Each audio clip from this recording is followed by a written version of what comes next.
గరికపాటి వారిని ట్రోల్ చేసే వాళ్ళకి చెప్తున్నా. ఏం మనుషులండి మీరు? ఇంతగా ట్రోల్ చేస్తారా? ఇంతగా అవమానిస్తారా ఆయన్ని? ఏం చెప్పారండి ఆయన? ఏం తప్పు చెప్పారండి ఆయన? ఏం మాట తప్పు మాట్లాడారండి వారు? ఆయన చెప్పిన దాంట్లో తప్పేముంది? విద్య విద్య మీద దృష్టి పెట్టండి అని చెప్పారు.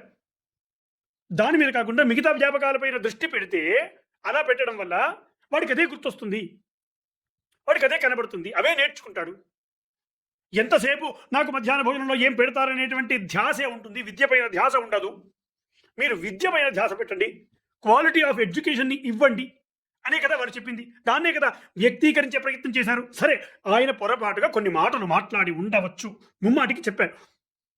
అన్నారు. అంటే వ్యక్తీకరించడంలో తప్పు ఉండవచ్చు.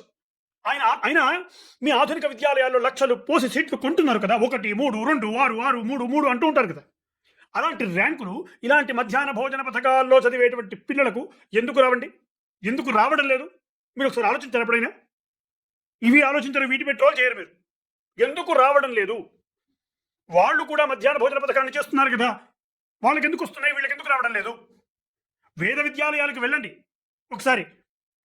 మధ్యాహ్న భోజనం అక్కడ కూడా పెడతారు. 3 పూటల భోజనం పెట్టి విద్యను నేర్పిస్తారు. ఎంత కఠినమైనటువంటి విద్యను, వేద విద్యను చెప్తారో చూడండి. వెళ్ళి వాళ్ళు ఎలా వేస్తారో చూడండి. ప్రత్యేకంగా వెళ్ళి చూడండి, మీకే తెలుస్తుంది క్వాలిటీ ఆఫ్ ఎడ్యుకేషన్ ఎంత కఠినంగా ఉంటుందో. ₹1 కూడా డబ్బులు తీసుకోకుండా చెప్తారు. మీరు ఆ క్వాలిటీ ఆఫ్ ఎడ్యుకేషన్ ని ప్రభుత్వ పాఠశాలలో ఎందుకు చెప్పలేకపోతున్నారు? దాన్ని ఎందుకు పక్కదోవ పట్టిస్తున్నారు? అసలు ఇది కాదండి, చైనా వాళ్ళని చూడండి, వియత్నాం దేశాల్లో చూడండి, థాయిలాండ్ దేశాల్లో చూడండి, అక్కడ కూడా మధ్యాహ్న భోజన పథకం ఉంది కదా. కానీ వాళ్ళకు క్వాలిటీ ఆఫ్ ఎడ్యుకేషన్ చూడండి ఎంతగా ఉంటుందో, ఎంత గొప్పగా ఉంటుందో వాళ్ళ విద్య. అలా మనం ఎందుకు చెప్పలేకపోతున్నాం? అదే కదా వారు చెప్పింది. వారు చెప్పినట్టుగా విద్య పైన ధ్యాస పెట్టమన్నారు. అంతే కదా వారు చెప్పింది. వ్యక్తీకరించడం తప్పై ఉండవచ్చు. దానికి ఇంతగా వ్యక్తిగతంగా వారిపై ఇంత అవమానకరంగా దూషించి ట్రోల్ చేయడం, ఇది ముమ్మాటికి తప్పండి. ముమ్మాటికి మీరు చేసేది ముమ్మాటికి తప్పు.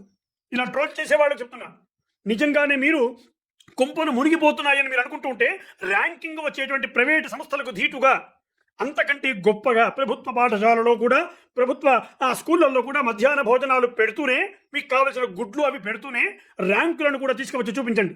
దానికి ధీటుగా చూపించండి. వాళ్ళకు కూడా ఉత్తమమైనటువంటి ర్యాంకులను తీసుకొని వచ్చి. అంతేకాని ఇలాంటి పనికి మాలిన ట్రోలింగులు చేయడం వృధా.